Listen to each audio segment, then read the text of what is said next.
माझं तुम्ही जर ऐकला किंवा मी जर तुम्हाला ही गोष्ट सांगितली तर हा प्लॅन पूर्णपणे स्कॅम आहे. स्कॅम काय तुम्हाला सांगतो. एखादा OTT प्लॅटफॉर्म असेल, त्याच्यावरती एखादा कंटेंट आपल्याला बघायचं असेल, ऑब्व्हियसली इंडियन कंटेंट भरपूर आहे जिओ हॉटस्टारवरती आणि म्हणजे ऑलरेडी हॉटस्टारवरती होताच आणि त्यानंतर जिओ सिनेमा मधला जो कंटेंट आहे तो देखील त्याच्यामध्ये मर्ज झालाय. त्यामुळे एखादा जर कंटेंट बघायचा असेल तर त्यासाठी त्या प्लॅटफॉर्मची फी आपल्याला देणं भाग पडतं. मग आपल्याकडे भरपूर आहेत, अमेझॉन प्राईम आहे, नेटफ्लिक्स आहे किंवा आता ते जिओ सिनेमामधून जिओ हॉटस्टार झाले हे आहे.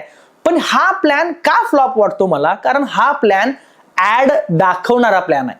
म्हणजे तुम्ही 100 रुपये जरी खर्च करून हा प्लॅन घेतला तरी देखील तुम्हाला ऍड्स बघायला लागणार. तर तुम्ही म्हणाल भाऊ काय विषय, ऍड बघितलं एवढी मोठी गोष्ट कुठं आहे.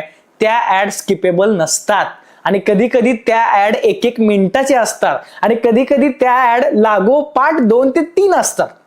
आता तुम्ही एखादा मूवी बघायला लागलाय, 3 तासाचा मूवी आहे, 3 तासाच्या मूवीमध्ये कमीत कमी 22 ऍड बघायला लागणार आहेत.